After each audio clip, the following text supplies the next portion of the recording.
À la fête d'anniversaire de ma nièce, ma fille innocente de 6 ans a accidentellement heurté ma nièce, ce qui l'a fait tomber dans la boue. Ma sœur m'a alors prévenu, tu as 5 minutes pour t'excuser auprès de ma fille, sinon. Ensuite, sa fille gâtée de 14 ans a saisi la tête de ma fille et l'a enfoncée dans la boue devant tout le monde, la maintenant au sol. Tout le monde sirotait simplement son café en regardant, tandis que ma sœur commençait à marcher sur le dos de ma fille avec son talon et criait « Je t'avais prévenu, et c'est ce qu'elle mérite pour avoir gâché l'anniversaire de ma fille. » Quand j'ai confronté mes parents, ils ont simplement dit « Eh bien, ta fille est toujours désordonnée.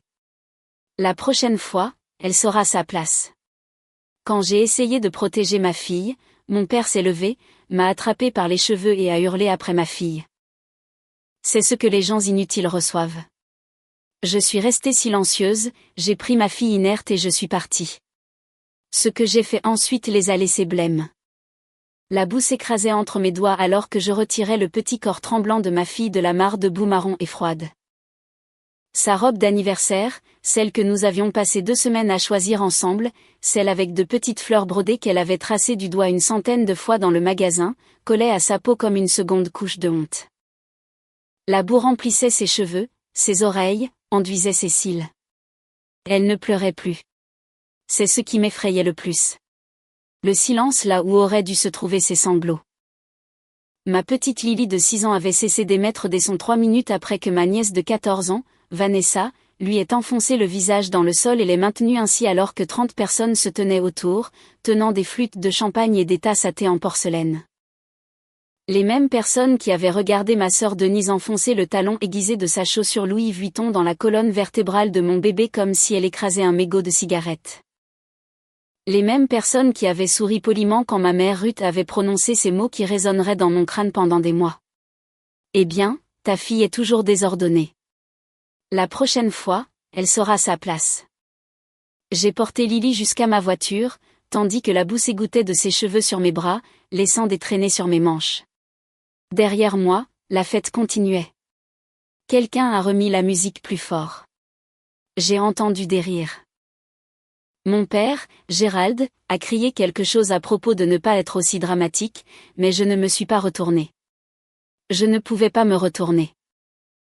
Si j'avais regardé son visage, le visage qui m'avait attrapé les cheveux et tiré la tête en arrière pendant qu'il hurlait après ma fille immobile, j'aurais peut-être fait quelque chose que je n'aurais pas pu regretter. Le trajet pour rentrer chez nous a duré 23 minutes. Lily était assise dans son siège auto, fixant droit devant elle, la boue séchant lentement sur ses joues en motif craquelé. Je continuais à la regarder dans le rétroviseur, espérant qu'elle pleurerait, crierait, n'importe quoi. Elle ne faisait que fixer. « Bébé » ai-je murmuré. « Ma chérie, tu entends maman ?» Rien. Je me suis garée dans notre allée et j'ai réalisé que je tremblais si fort que je pouvais à peine éteindre le contact. Quand j'ai détaché Lily et que je l'ai soulevée, son corps restait rigide, les bras le long du corps comme une poupée. Je l'ai portée à l'intérieur et directement dans la salle de bain, la posant doucement sur le tapis de bain pendant que je faisais couler de l'eau chaude. Alors que j'enlevais la robe ruinée de son petit corps, j'ai vu les marques de talons. 3 ecchymoses circulaires parfaites se formaient sur son dos là où Denise avait marché sur elle. Enfoncé, appliqué tout son poids. Mes mains se sont figées sur le robinet. Quelque chose en moi qui s'était plié, fissuré, tenait à peine ensemble depuis des années. Ça s'est cassé, nettement. Je l'ai entendu aussi clairement que si quelqu'un avait cassé une branche juste à côté de mon oreille. J'ai baigné ma fille en silence, lavant la boue de chaque recoin, shampouinant ses cheveux 3 fois jusqu'à ce que l'eau coule enfin claire. Elle m'a laissé bouger ses membres sans résistance, la tournant de ce côté et de celui-là comme si elle n'était même pas présente dans son propre corps. Après l'avoir séchée et habillée d'un pyjama doux, je l'ai portée dans son bed, même s'il n'était que 4 heures de l'après-midi. « Je peux t'apporter quelque chose, ma chérie ?» ai-je demandé, lissant ses cheveux humides sur son front. Elle a cligné des yeux 1 fois, 2 fois, puis s'est roulée sur le côté, face au mur. Je suis restée là pendant 5 minutes complètes, la regardant respirer avant de sortir et de fermer sa porte avec un clic qui sonnait trop définitif. Dans la cuisine, je me suis versé un verre d'eau. Mes mains tremblaient trop pour boire. Mon téléphone a vibré. Un SMS de Denise. Peut-être que la prochaine fois ton sale gosse regardera où elle va. La robe de Vanessa a été ruinée. Tu me dois 400 $. J'ai fixé ces mots jusqu'à ce qu'ils deviennent flous. J'ai posé le téléphone, je l'ai repris, je l'ai reposé. Ensuite, j'ai fait ce que j'aurais dû faire il y a des années. J'ai appelé l'avocate. La femme qui a répondu s'est présentée comme Patricia Hartfield, et sa voix portait le genre d'autorité qui m'a fait redresser la colonne vertébrale automatiquement. J'ai tout expliqué en hâte, la fête, la boue, les marques de talons, l'arrachage de cheveux, m'attendant à ce qu'elle me dise qu'il n'y avait rien à faire. Dispute familiale, vous savez, ces choses arrivent. Au lieu de cela, elle a demandé, est-ce que quelqu'un a filmé ça? Ma respiration s'est bloquée. Je ne sais pas.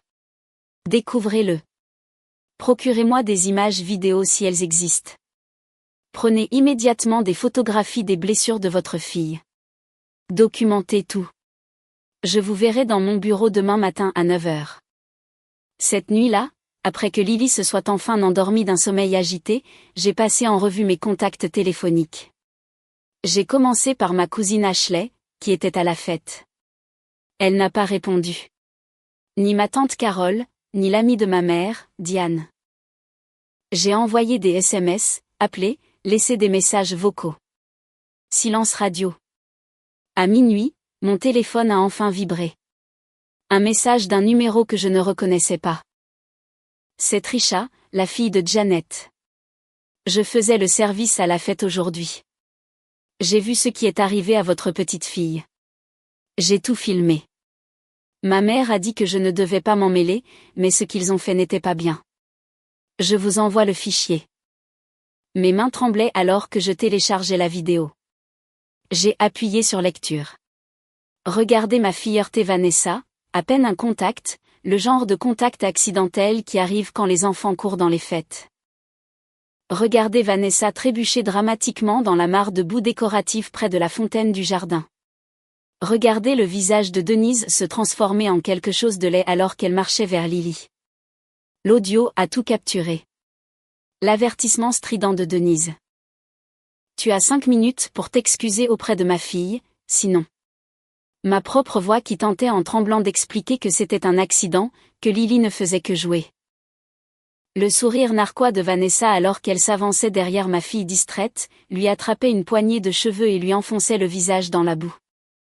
Je me suis vue essayer d'éloigner Lily. Regardez Denise m'attraper l'épaule et me projeter en arrière. Regardez son talon descendre sur le petit dos de ma fille. Entendu sa voix dire « Je t'avais prévenu », et c'est ce qu'elle mérite pour avoir gâché l'anniversaire de ma fille. L'appareil photo tremblait légèrement alors que Trisha essayait visiblement de continuer à filmer sans être remarquée. Ça m'a capturé courant vers mes parents, les suppliant de m'aider. Le geste de dismissal de ma mère. Mon père se levant, son visage tordu de rage alors qu'il m'attrapait les cheveux et me tirait en arrière. Sa voix assez forte pour que tout le monde entende. C'est ce que les gens inutiles reçoivent. La vidéo s'est terminée avec moi ramassant ma fille silencieuse et couverte de boue et l'emportant alors que les invités de la fête retournaient à leur conversation. J'ai regardé ça 4 fois avant de pouvoir me faire confiance pour l'enregistrer et l'envoyer à Patricia Hartfield. Sa réponse est arrivée à minuit 47. Parfait. On se voit à 9 h. Amenez votre fille. Nous portons plainte. Le matin est arrivé trop vite. Lily s'est réveillée silencieuse, ce qui était d'une certaine manière pire que les cauchemars auxquels je m'étais préparée. Elle a mangé une demi-tranche de pain grillé sans parler. M'a laissé brosser ses cheveux sans croiser mes yeux dans le miroir. Les ecchymoses sur son dos avaient foncé pendant la nuit pour devenir des cercles violets noirs, chacun une empreinte parfaite du talon de ma sœur. Je les ai photographiés avec des mains tremblantes, mon estomac se nouant à chaque clic de l'appareil photo. Le bureau de Patricia Hartfield occupait la suite d'angle d'un bâtiment du centre-ville, tout en murs de verre et en œuvres d'art coûteuses.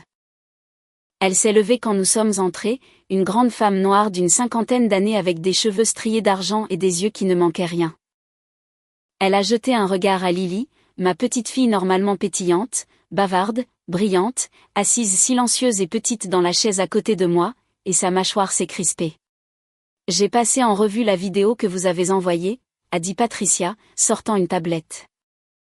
J'ai aussi fait quelques recherches préliminaires sur votre famille. Votre sœur Denise est mariée à Robert Fletcher, c'est bien ça? Propriétaire de Fletcher Automotive. J'ai acquiescé, ne sachant pas où cela menait. Et vos parents Gerald et Ruth Morrison, ils possèdent Morrison & Associates Real Estate, la firme qui gère la plupart des propriétés commerciales dans le district du centre-ville. Oui, mais je ne vois pas. Patricia a levé une main. J'avais besoin de comprendre à quoi nous avons affaire. Votre famille a de l'argent et de l'influence locale. Ils essaieront de faire disparaître ça discrètement. Nous n'allons pas laisser faire ça. Elle a sorti un document. Nous déposons des accusations d'agression contre votre sœur et votre nièce. Vanessa a 14 ans, assez âgée pour être accusée comme mineure. Compte tenu des preuves vidéo et des blessures de votre fille, le procureur n'aura d'autre choix que de poursuivre. Je dépose également une demande d'ordonnance d'éloignement contre toute votre famille au nom de Lily. Tous. Ma voix est sortie plus petite que je ne l'avais prévu. Votre père a commis une agression quand il vous a attrapé par les cheveux. C'est sur vidéo. Votre mère a été témoin d'abus d'enfant et n'a rien fait. Légalement, elle est coupable. Nous partons sur la terre brûlée ici, où nous ne faisons pas ça du tout. À vous de choisir. J'ai regardé Lily, assise si immobile, ses petites mains jointes sur ses genoux.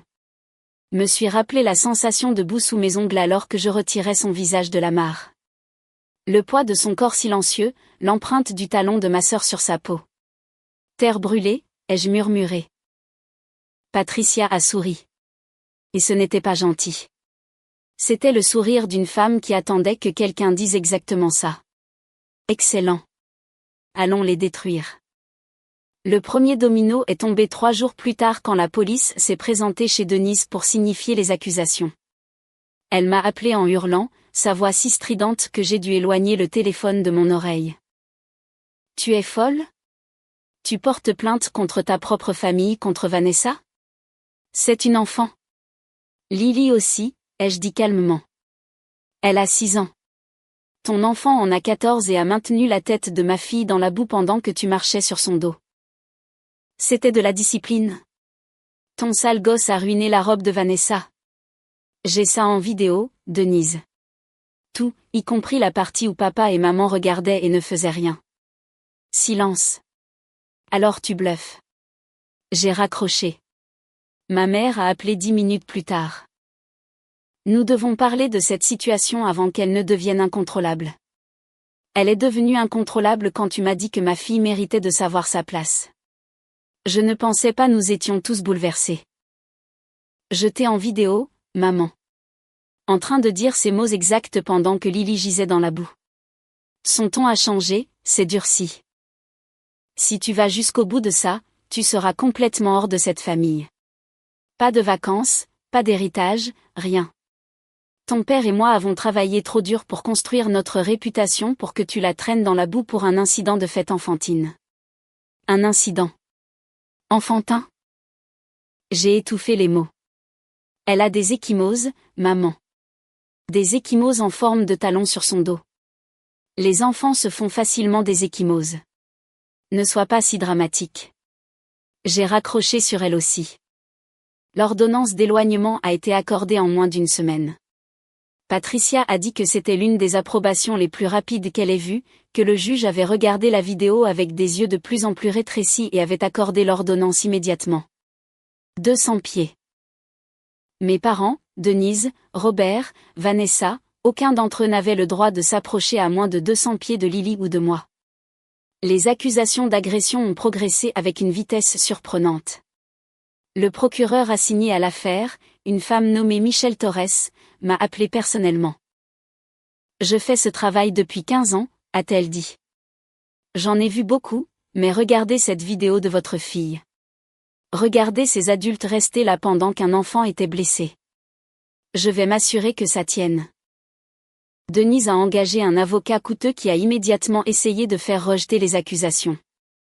Prétendait que c'était un malentendu, que la vidéo était sortie de son contexte, que Lily n'avait pas été sérieusement blessée. Patricia a contré avec des dossiers médicaux, des témoignages d'experts sur l'impact psychologique de l'agression, et des déclarations de témoins de 3 autres invités de la fête qui avaient finalement accepté de parler une fois qu'ils avaient réalisé qu'il y avait des preuves vidéo. Les nouvelles locales ont repris l'histoire 2 semaines plus tard. Une famille locale éminente fait face à des accusations d'agression après un incident lors d'une fête d'anniversaire d'enfants. Ils n'ont pas nommé Lily, mais ils ont montré assez pour que n'importe qui dans notre cercle social sache exactement qui était impliqué. Les amis de Denise ont arrêté de l'appeler.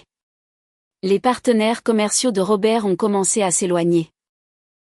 Le conseil d'administration de l'association caritative de ma mère lui a demandé de se retirer temporairement de son poste. Mon père s'est présenté à mon lieu de travail malgré l'ordonnance d'éloignement. La sécurité l'a escorté dehors pendant qu'il criait à propos de filles ingrates et de loyauté familiale.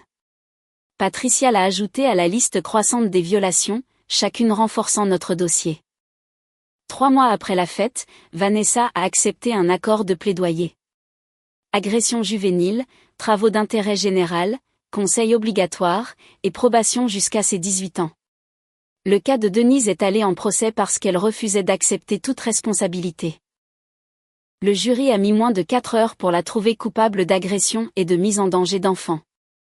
Le juge lui a donné 18 mois avec sursis pour probation, 200 heures de travaux d'intérêt général, et un casier permanent. « Je veux que vous compreniez quelque chose », a dit le juge, regardant directement Denise. « Vous êtes une femme adulte qui a agressé un enfant de 6 ans. La seule raison pour laquelle vous n'allez pas en prison est parce que la mère de cet enfant a demandé la clémence, pas parce que vous le méritez. Si vous violez votre probation de quelque manière que ce soit, vous purgerez la peine complète. Comprenez-vous ? » Le visage de Denise était devenu blême. Elle a acquiescé. L'accusation d'agression de mon père pour m'avoir attrapé les cheveux a mis plus de temps à se résoudre. Son avocat a soutenu que c'était une dispute familiale qu'il essayait simplement de me retenir. Mais la vidéo le montrait tirant ma tête en arrière tout en hurlant après ma fille, et le procureur a poussé pour la peine maximale. Il a finalement plaidé coupable d'agression simple, payé une amende, et a été condamné à des cours de gestion de la colère. Les poursuites civiles sont venues ensuite. Patricia a déposé au nom de Lily, demandant des dommages-intérêts pour les frais médicaux, les coûts de thérapie, et la détresse émotionnelle. L'avocat de mes parents a essayé de régler discrètement, offrant $50,000 pour que tout disparaisse. Patricia leur a ri au nez. Essayez 5 cents,000. Les négociations ont traîné pendant des semaines. L'avocat de mes parents continuait d'appeler, à chaque fois avec une offre légèrement plus élevée. 75,000, 100,000. 150, à chaque fois Patricia raccrochait et se tournait vers moi avec un sourcil levé. Ils se vident de leur argent en frais d'avocat, expliquait-elle lors d'une de nos réunions. Chaque jour où ça traîne leur coûte des milliers. Ils espèrent que vous accepterez un règlement inférieur juste pour y mettre fin. Que pensez-vous que nous devrions faire ? Je pense que nous devrions les faire transpirer. Plus cela dure, plus ils deviennent désespérés. Le désespoir rend les gens négligents. Elle a tapoté son stylo contre son bloc-notes. De plus, leur compagnie d'assurance commence à refuser la couverture. L'agression n'est généralement pas couverte par les polices d'assurance habitation, surtout quand c'est aussi odieux. Ils paient de leur poche maintenant. J'ai pensé à la maison tentaculaire de mes parents, aux voitures de luxe de mon père, aux adhésions au country club et aux vacances coûteuses qu'ils avaient toujours affichées. Bien. Pendant ce temps, les séances de thérapie de Lily ont révélé des motifs plus troublants. Sa thérapeute, la docteure Sandra Morrison, m'a appelé pour une discussion privée un après-midi. Je voulais vous parler de quelque chose que Lily a mentionné lors de notre dernière séance, a dit doucement la docteure Morrison. Elle m'a dit que ce n'était pas la première fois que votre famille avait été dédaigneuse ou cruelle envers elle. Elle a mentionné d'autres incidents, plus petits, mais toujours préoccupants. Mon estomac s'est noué. Quel genre d'incident ? Des fêtes d'anniversaire où ses cousins l'excluaient délibérément pendant que les adultes regardaient et ne faisaient rien. Des commentaires sur son poids, ses vêtements, ses intérêts. Votre mère lui a apparemment dit une fois qu'elle n'était pas assez gracieuse pour prendre des cours de ballet comme ses cousins. Votre père a critiqué ses œuvres d'art, a dit que ça ressemblait à des gribouillis désordonnés. Je me suis sentie malade. Comment avais-je manqué ces signes? Comment avais-je normalisé ce comportement pendant si longtemps? Je savais que ma famille pouvait être critique, ai-je dit lentement. Mais je pensais que je la protégeais en limitant les contacts, en ne l'amenant pas aussi souvent. Je ne réalisais pas. Ce n'est pas votre faute, a dit fermement la docteure Morrison. Vous ne pouviez pas en connaître l'étendue. Les enfants ne parlent souvent pas de ces plus petites blessures à leurs parents parce qu'ils pensent que c'est normal ou qu'ils ne veulent pas causer de problème. Mais ce motif de comportement? Il aide à expliquer pourquoi Lily s'est fermée si complètement après l'agression. Ce n'était pas juste un incident traumatique. C'était l'aboutissement d'années de messages subtils qu'elle n'était pas valorisée, n'était pas digne. Je suis restée assise là absorbant cette information, la fureur montant dans ma poitrine. La fête n'avait pas été un incident isolé. C'était le moment où tout ce mépris bouillonnant avait finalement éclaté en violence physique. Est-ce que cela change quelque chose, ai-je demandé pour l'affaire. Cela la renforce. Cela montre un motif d'abus émotionnel aux côtés de l'agression physique. Je peux fournir un témoignage sur l'impact psychologique à long terme, le fait que ce n'était pas un manquement momentané au jugement, mais une partie d'une dynamique toxique en cours. Patricia a incorporé cette information dans l'affaire civile, et soudain les avocats de mes parents ont arrêté d'appeler avec des offres de règlement. Ils savaient que nous les avions acculés. Nous avons réglé pour 375,000 $ placés dans un fonds de fiducie pour l'avenir de Lily. Chaque centime de cela verrouillé jusqu'à ce qu'elle ait 18 ans, intouchable par quiconque sauf elle. L'argent n'était pas le point, cependant. Le point était de regarder l'image soigneusement construite de ma famille s'effriter. Mon père a perdu 3 clients majeurs de l'immobilier qui ne voulaient pas être associés à quelqu'un reconnu coupable d'agression.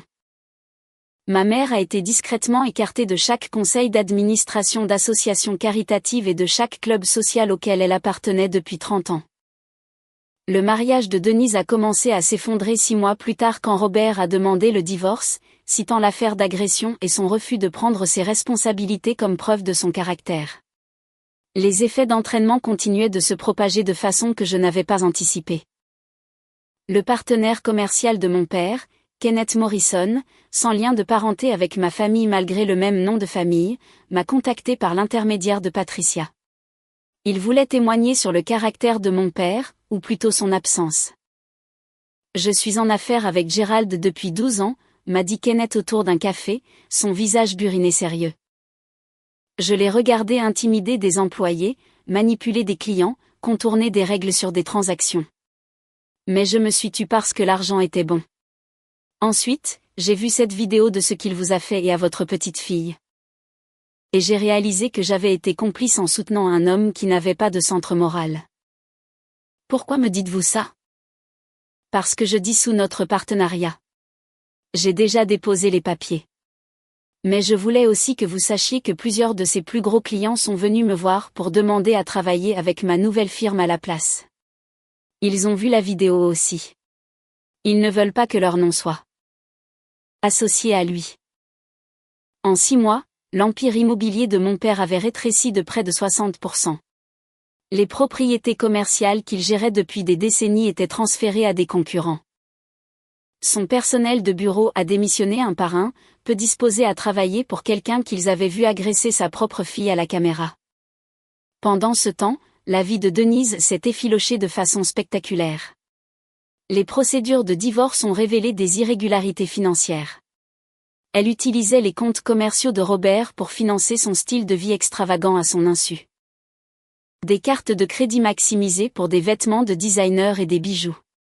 Le country club a découvert qu'elle signait des frais sur les comptes d'autres membres. Les accusations de vol qui ont suivi ont refait les gros titres. Votre sœur s'autodétruit, m'a dit Patricia lors d'un de nos check-ins. La condamnation pour agression n'était que le début. Elle fait face à des accusations de fraude maintenant. J'aurais dû me sentir triomphante. Au lieu de cela, je me sentais vide. Ce n'était plus à propos de la vengeance, si ça l'avait jamais été.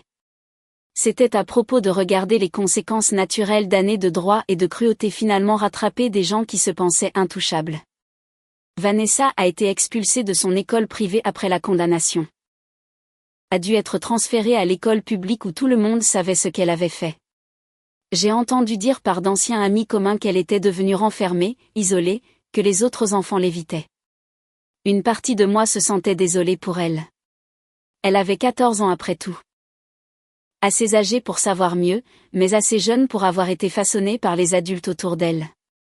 Mais ensuite je regardais Lily, toujours en thérapie, ayant toujours des cauchemars, tressaillant toujours quand les gens élevaient la voix, et la sympathie s'évaporait. La vraie vengeance, cependant, est venue de quelque part que je n'attendais pas 8 mois après la fête, j'ai reçu un appel d'une femme nommée Brenda Wu. Elle s'est présentée comme reporter pour un magazine national de parentalité et a dit qu'elle aimerait m'interviewer sur l'affaire d'agression et ses suites. Je ne suis pas intéressée par être dans un magazine, ai-je dit immédiatement. Je comprends, mais je pense que votre histoire pourrait aider d'autres parents qui font face à des dynamiques familiales toxiques. Des parents à qui on dit de juste garder la paix, de laisser couler. De ne pas faire de vagues. Votre fille a été agressée lors d'une fête familiale et vous n'êtes pas restée silencieuse. Vous l'avez protégée. Cela compte. J'y ai pensé pendant 3 jours avant de la rappeler et d'accepter.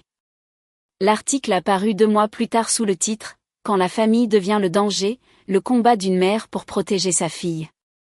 Brenda avait interviewé Patricia, Michel Torres, et la thérapeute de Lily avec ma permission. Elle avait obtenu des citations de certains des invités de la fête qui s'étaient tus. Elle avait même obtenu une déclaration de Trisha, la serveuse qui avait tout filmé, qui disait d'avoir été hantée par l'image du visage de ma fille dans la boue. L'article est devenu viral en quelques jours, repris par des médias majeurs, partagé sur les réseaux sociaux, débattu dans des talk-shows. J'ai commencé à recevoir des messages d'inconnus qui avaient vécu des situations similaires avec leur propre famille. Des parents à qui on avait dit qu'ils surréagissaient, qui avaient été poussés à pardonner des abus parce que c'est la famille. Ma mère a appelé d'un numéro bloqué en pleurant. Tu as détruit nos vies. Tout le pays sait ce qui s'est passé. Les affaires de ton père échouent. Denise ne peut aller nulle part sans que les gens ne la reconnaissent. Est-ce que ça valait le coup? Est-ce que ruiner ta famille valait le coup? Vous vous êtes ruiné vous-même, ai-je dit calmement. J'ai juste tendu un miroir. Et oui, ça valait le coup. Chaque seconde. Parce que ma fille sait que quand quelqu'un la blesse, même s'ils sont de la famille, surtout s'ils sont de la famille, je la protégerai. Elle sait qu'elle n'a pas à accepter des abus parce que quelqu'un partage son ADN. Cela vaut plus que votre réputation. Tu es une vindicative, rancunière. J'ai raccroché. Bloqué le numéro. Je suis allée dans la chambre de Lily où elle jouait avec ses poupées. Sa thérapeute ayant récemment noté qu'elle avait recommencé à s'engager dans le jeu d'imagination, un signe positif. Maman. Elle a levé les yeux vers moi avec ses grands yeux bruns. Est-ce que nous sommes en sécurité maintenant? Oui, bébé. Nous sommes en sécurité. Même de grand-mère et grand-père? Surtout d'eux. Elle a acquiescé solennellement, puis est retournée à ses poupées. Je me suis assise sur le sol à côté d'elle et elle s'est appuyée contre mon côté comme elle le faisait avant la fête. Ce petit geste de confiance, donné librement, valait tout ce que j'avais brûlé pour la protéger. 1 an après la fête, la thérapeute de Lily m'a dit que nous pouvions commencer à réduire les séances. Elle guérissait, traitait, apprenait à faire confiance à nouveau. Elle s'était fait des amis dans sa nouvelle école, avait commencé à sourire plus, riant de blagues idiotes. Les cauchemars avaient diminué de nocturne à occasionnel. Elle avait encore des moments où elle devenait silencieuse et distante, mais ils devenaient plus rares. J'ai reçu un message final de ma famille pendant ce temps. Une lettre écrite à la main par mon père, livrée par courrier recommandé. Tu as gagné, disait-elle. Tu nous as tout pris. Notre réputation, nos affaires, notre standing dans la communauté. J'espère que tu es satisfaite. J'espère que détruire ta famille valait quel que soit le point que tu essayais de faire. Quand tu seras vieille et seule avec personne d'autre que cette fille que tu as. Souviens-toi que tu as fait ça. Tu as choisi ça. J'ai lu 2 fois. Ensuite, j'ai marché vers la cheminée, allumé une allumette, et regardé brûler. Parce qu'il avait raison sur une chose. J'avais choisi ça. J'avais choisi ma fille plutôt que leur approbation, sa sécurité plutôt que leur confort, sa guérison plutôt que leur réputation. Et je ferai ce choix à nouveau chaque jour pour le reste de ma vie. Sans hésitation ni regret. 2 ans après la fête, Lily est revenue de l'école avec un dépliant sur un événement mère-fille. Elle me l'a tendu timidement, l'incertitude scintillant sur son visage. Je n'aimerais rien de plus, ai-je dit, l'attirant dans une étreinte. Tu es la meilleure chose dans toute ma vie. N'en doute jamais. Elle m'a serré fort. Je suis contente de t'avoir comme maman. Pas tout le monde n'a une maman qui les protège. J'ai pensé à tous les messages que j'avais reçus de l'article. Toutes les histoires de gens dont les parents avaient choisi leurs abuseurs plutôt qu'eux, à qui on avait dit de pardonner et d'oublier, qui avaient appris que leur sécurité importait moins que de garder les apparences. Non, ai-je murmuré dans ses cheveux. Pas tout le monde n'a, mais toi tu auras toujours. L'événement mère-fille était tout ce que Lily avait espéré. Nous avons fait du bricolage, mangé trop de gâteaux, ri jusqu'à ce que nous ayons mal au ventre. La regarder tournoyer dans la pièce, rigolant avec d'autres petites filles, son visage brillant et ouvert et confiant. C'était ce pourquoi je m'étais battue. Ce moment juste ici. Sur le chemin du retour, elle s'est endormie dans son siège auto, du glaçage au chocolat toujours barbouillé sur sa joue. Je l'ai regardée dans le rétroviseur, ma belle, courageuse, fille en train de guérir, et j'ai pensé à cet après-midi terrible d'il y a 2 ans. La boue, le silence, le moment où j'ai décidé que trop c'était trop. Mon téléphone a vibré. Un SMS d'un numéro inconnu. C'est Vanessa. J'ai 16 ans maintenant. Je voulais dire que je suis désolée pour ce que j'ai fait à Lily. Je sais que ça ne répare rien, mais j'ai été en thérapie et ma thérapeute a dit que je devrais essayer de réparer. Ce que j'ai fait était mal. Ce que ma mère a fait était pire. Je suis désolée. J'ai fixé le message pendant un long moment. Une partie de moi voulait l'ignorer, l'effacer, et prétendre qu'il n'était jamais venu. Mais j'ai pensé à cette fille de 14 ans élevée par ma sœur, à qui on avait appris que certaines personnes valaient plus que d'autres, que la violence était une réponse acceptable aux inconvénients mineurs. Merci pour les excuses, ai-je tapé en retour. J'espère que tu as appris de ça et que tu grandiras pour devenir quelqu'un de meilleur que les adultes qui t'ont élevé. Je ne partagerai pas ça avec Lily à moins qu'elle ne demande après toi un jour. Prends soin de toi. Sa réponse est venue rapidement. C'est plus que ce que je méritais. Merci. Je n'ai pas répondu. J'ai juste rangé mon téléphone et continué à conduire. Ma fille dormant paisiblement sur le siège arrière, en sécurité et aimée et protégée. 3 ans après la fête, j'ai croisé ma mère à l'épicerie. Nous nous sommes toutes les deux figées, nous fixant à travers le rayon des produits. Elle paraissait plus vieille, plus petite d'une certaine manière, ses cheveux plus gris que je ne me le rappelais. L'ordonnance d'éloignement avait expiré 6 mois plus tôt, bien que je ne lui ai pas dit.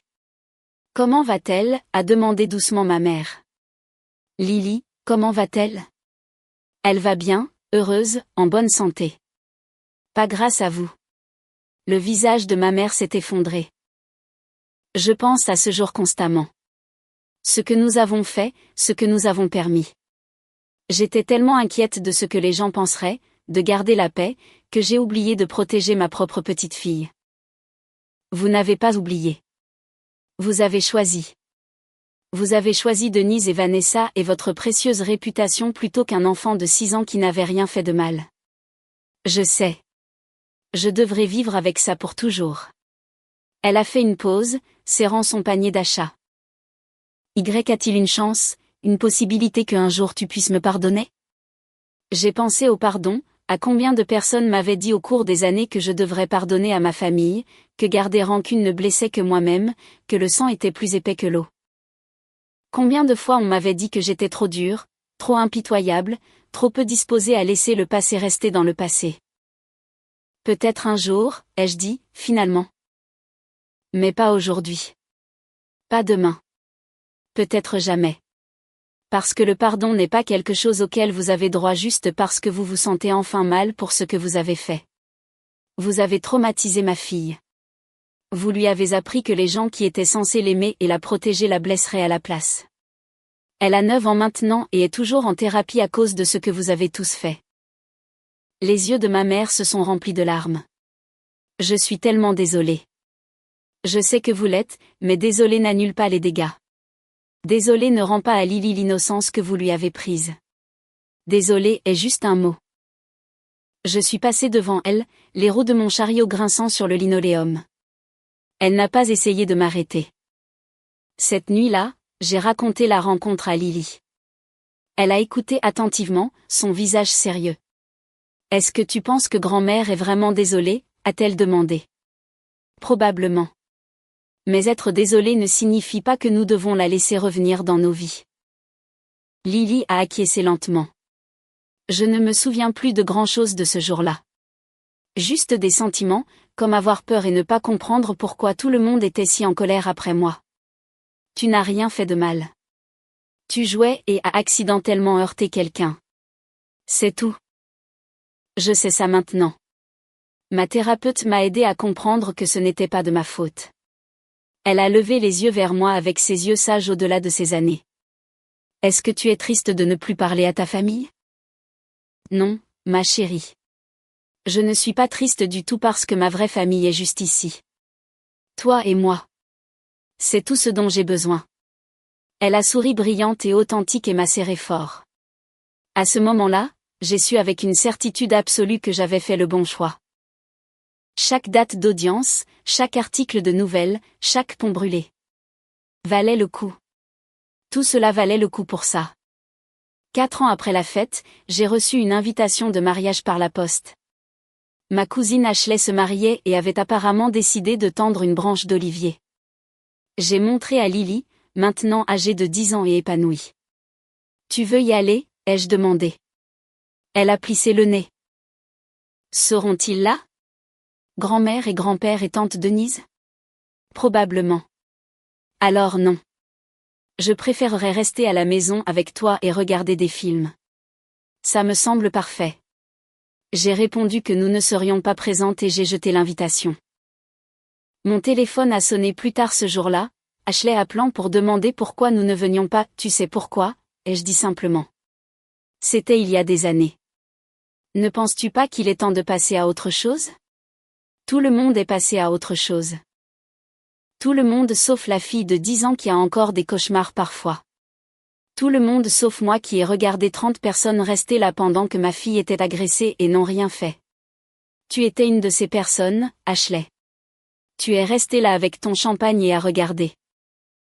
Je ne savais pas quoi faire. Tout s'est passé si vite. C'est arrivé assez lentement pour que quelqu'un sorte son téléphone et le filme. C'est arrivé assez lentement pour que Denise marche sur le dos de ma fille, pour que mon père attrape mes cheveux. Pour que tout le monde fasse un choix sur le fait d'intervenir ou non. Vous avez tous fait le mauvais choix. Elle a raccroché. Je n'ai plus jamais entendu parler d'elle.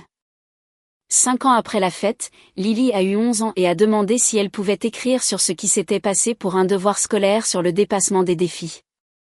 Sa thérapeute pensait que cela pourrait être thérapeutique, un moyen de se réapproprier son récit. J'ai accepté, mais seulement si elle était à l'aise. Elle a écrit sur la fête, sur la boue, sur le sentiment d'être maintenue au sol pendant que les adultes regardaient. Elle a écrit sur la thérapie, sur apprendre à faire confiance à nouveau, sur comprendre qu'elle était digne de protection et d'amour. Elle a écrit sur moi, sur comment je m'étais battue pour elle quand personne d'autre ne le ferait. Ma maman m'a appris que la famille est supposée te garder en sécurité, a-t-elle conclu. Et si la famille devient le danger, alors tu dois être assez courageux pour partir et construire ta propre famille avec des gens qui t'aiment vraiment. C'est ce que ma maman a fait pour moi, et je ferai la même chose pour mes enfants un jour. J'ai lu son devoir avec des larmes coulant sur mon visage. Pas des larmes de tristesse, mais des larmes de fierté, d'amour, et de soulagement. Le cycle de l'abus s'était arrêté avec moi. Ma fille était guérie. Nous étions libres.